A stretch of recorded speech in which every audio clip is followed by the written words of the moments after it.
Defence expert इस वक्त हमारे साथ जुड़े हुए विनोद दत्ता जी, आपका भारत 24 में बहुत बहुत स्वागत है। राहुल गांधी का बयान आपने सुना होगा जो कि उनकी तरफ से दिया गया। माफ कीजिएगा, चीन और पाकिस्तान एक साथ है, युद्ध हुआ तो दोनों के साथ होगा, भारत की स्थिति कमजोर है। सबसे पहले आप ये बताइए कि आप उनके इस बयान को किस तौर पर देख रहे हैं। देखिए, राहुल गांधी जी ने ये तो बिल्कुल सही कहा कि अगर अगला कोई युद्ध होता है तो ये चीन और पाकिस्तान का जो कॉल्यूजन है उससे इनकार नहीं किया जा सकता। और रही बात इसकी कि चीन एक डायरेक्ट कॉन्फ्लिक्ट में भारत के साथ नहीं आएगा और वो पाकिस्तान को उकसाएगा कि वो कोई इस तरह का मिसएडवेंचर करे और उसमें पूरा सपोर्ट चीन का रहेगा।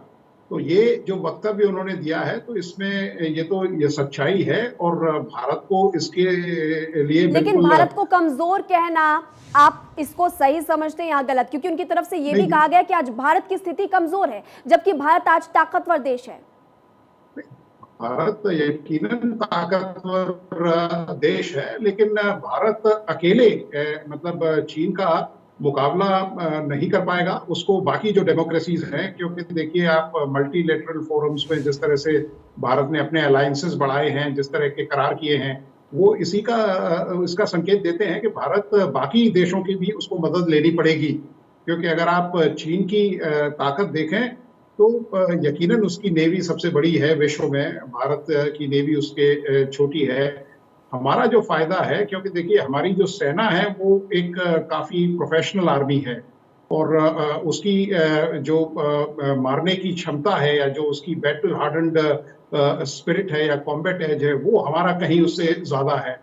हमारी लेकिन विनोद जी, क्योंकि आप डिफेंस एक्सपर्ट है, ऐसे में आप इस बयान को कैसे दर्शाएंगे? क्या आप इसे सिर्फ पॉलिटिकली इसे संबोधित करेंगे, ये कह देंगे कि ये जानबूझ करके राजनीतिक रोटियां सेकने का काम किया जा रहा है राहुल गांधी की तरफ से, या सेना पर ही प्रश्न करने की कोशिश उनके तरफ से की गई है? बिल्कुल, ये देखिए इतने सीनियर लीडर हैं और उनसे ये उम्मीद नहीं की जाती कि वो इस तरह के बयान देंगे, और उनको बचना भी चाहिए। क्योंकि भारत एक रीजनल पावर तो है ही, अगर सुपर पावर नहीं है। और भारत में जिस तरह की देखिए लीडरशिप है, चाहे वो पॉलिटिकल लीडरशिप है, चाहे मिलिट्री लीडरशिप है, उसने हमेशा प्रूव किया है। हमारे एक्सटर्नल अफेयर्स मिनिस्टर देखिए जिस तरह से कूटनीति में उनको सफलता मिल रही है, जिस तरह से भारतीय सेना ने चीन की सेना के छक्के छुड़ाए हैं, चाहे वो गालवान इंसिडेंट लीजिए, चाहे तवांग लीजिए, 1967 का चोला इंसिडेंट लीजिए। जनरल सगत सिंह को आज भी उस ऑपरेशन के लिए याद किया जाता है और बड़े सम्मानीय तरीके से याद किया जाता है। तो ये यकीनन राहुल गांधी जी का बयान है, ये बचकाना है और उनको ऐसे बयानों से बचना चाहिए, क्योंकि भारत एक बड़ा ही सुदृढ़ देश है। बिल्कुल, आपने सही कहा कि ऐसे बयानों से बचना चाहिए, क्योंकि बीजेपी नेता ने भी यही बात कही कि आप सेना का मनोबल नहीं गिरा सकते। दत्ता साहब, अगर आपसे मैं समझना चाहूं आज भारत कितना पावरफुल है, कितना ताकतवर है, चंद शब्दों में आप ये बताइए। देखिए, Bharat has come a long way. आप ये देखिए, भारत एक रीजनल पावर है। भारत की जितनी करीब 13 लाख हमारे पास फौज है, हमारे पास जो इक्विपमेंट प्रोफाइल है वो काफी आला दर्जे का है, और सबसे बड़ी जो हमारी ताकत है वो हमारी प्रोफेशनल आर्मी है।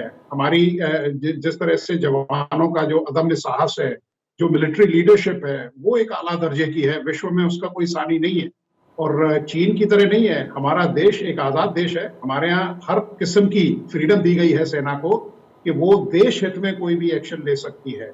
तो ये सब चीजें हमारी जो सेना है उसको दर्शाती है। दूसरा, हमारे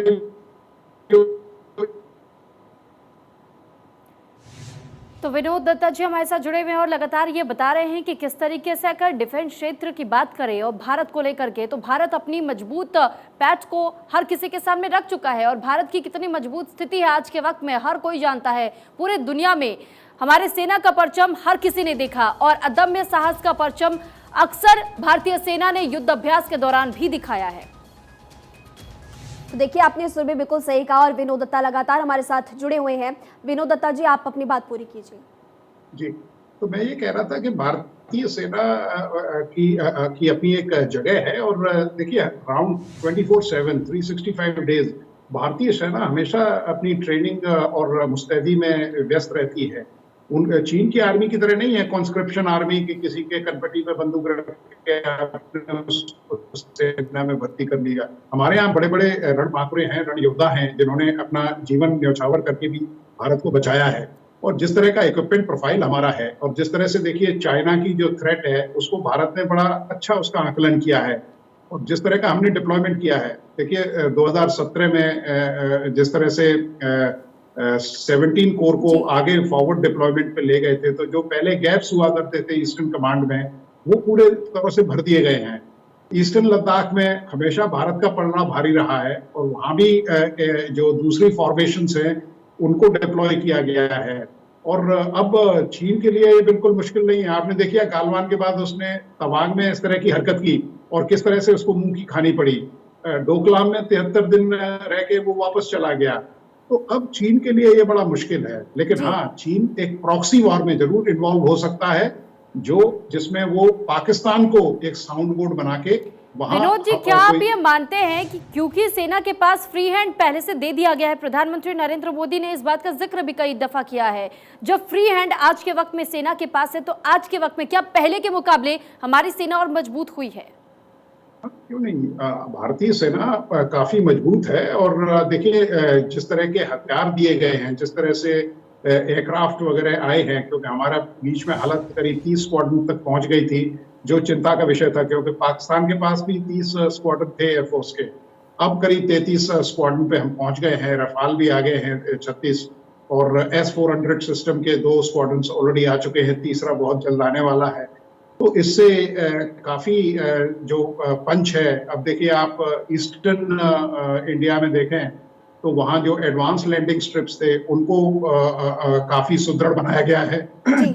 जो रोड इंफ्रास्ट्रक्चर है उसको काफी मजबूत किया जा रहा है, और जो हॉटलाइंस है उनको भी किया जा रहा है। स्पेक्ट्रम, जो सर्विलेंस स्पेक्ट्रम है, उसको भी काफी सघन किया गया है। बिल्कुल आपने सही कहा। लेकिन दत्ता साहब देखिए, जब राहुल गांधी का बयान सामने आया, एक बार फिर से मैं राहुल गांधी के बयान की ओर आपको लेना चाहूंगी। उनकी तरफ से कहा गया है कि चीन और पाक एक साथ आएंगे, लेकिन एक और बात यहाँ पर यह भी है कि करगिल का जब ऑपरेशन था तब भी यही खतरा था कि चीन की एंट्री होगी, लेकिन तब भी उस वक्त चीन ने दखल नहीं दिया था।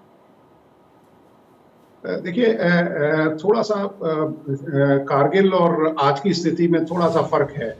उस समय चीन भारत को की मतलब वेट एंड वॉच पॉलिसी में था, और उसका जो सपोर्ट था वो कोवर्ट सपोर्ट था चीन की तरफ।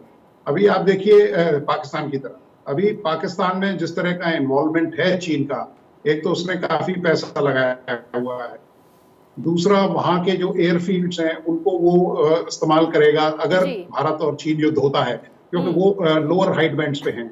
और वहां उसने कई जगह जो बंकर्स बनाने शुरू कर दिए हैं, जो पाकिस्तानी सेना की वो मदद कर रहा है।